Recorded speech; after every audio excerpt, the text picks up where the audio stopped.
হিন্দুদের সবচেয়ে বড় উৎসব এবং শিরকের সবচেয়ে বড় আয়োজন আল্লাহর জমিনে, এটা যখনই হতে যায় তার আগে এবং এটা চলাকালীন সময়ে মিডিয়াতে এক শ্রেণীর লোকেরা এই স্লোগানটা খুব বেশি বেশি আওড়াতে থাকেন, ধর্ম যার যার, উৎসব সবার। বড় আশ্চর্য লাগে, বিষয়টা যখন ধর্মীয় তাহলে এটার ব্যাখ্যা দিবে তো ধর্মীয় ব্যক্তিবর্গরা, কিন্তু ধর্মীয় বিষয়ে ব্যাখ্যা দিতে আসছেন রাজনীতিকরা, ধর্মীয় বিষয়ে ব্যাখ্যা দিতে আসছেন বুদ্ধিজীবীরা, যাদের ধর্ম সম্পর্কে কোনো ধারণাই নাই। এটা হলো সবচেয়ে বড় আশ্চর্যের বিষয়। একজন মুসলিমের জন্য হিন্দুদের দুর্গাপূজাতে কোনোভাবে অংশগ্রহণ করা জায়েজ কিনা, অনুমোদিত কিনা, এ বিষয়টি তো সিদ্ধান্ত দিবে ধর্ম বিশেষজ্ঞগণ, ওলামা একরাম, কারণ বিষয়টা ধর্মীয়। অতএব এটা হলো একটা আশ্চর্যের বিষয়। দ্বিতীয়ত হলো, এই স্লোগানটার মতো অন্তঃসার শূন্য, অযৌক্তিক এবং হাস্যকর আর কোনো স্লোগান হতে পারে না।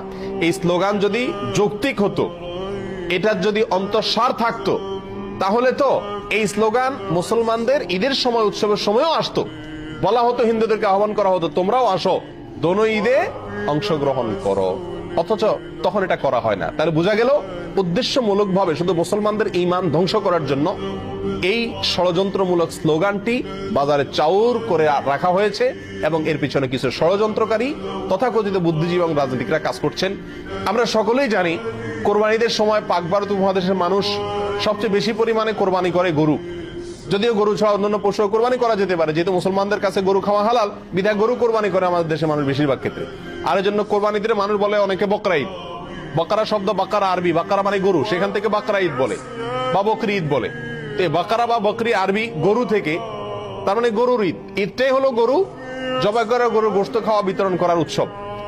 তাহলে সেই কোরবানির ঈদে যদি হিন্দু ধর্মের লোকদেরকে আহ্বান করা হয় যে তোমরা আসো, গরুর গোশত খাও, তাহলে এটা তাদের জন্য অপমানকর হবে কিনা, তাদের জন্য কষ্টের হবে কিনা? কারণ তারা গরুকে পবিত্র মনে করে, গরুকে মা মনে করে, গরুকে পূজা মনে করে। সেখানে গরুর গোশত খাইতে যদি আসতে বলা হয়, তার মাবুদের, সে যাকে ইবাদত করে, পূজা করে, তার গোশত খেতে তাকে যদি আহ্বান করা হয়, তাহলে এর চাইতে বড় অপমান আর কষ্টের কি হতে পারে?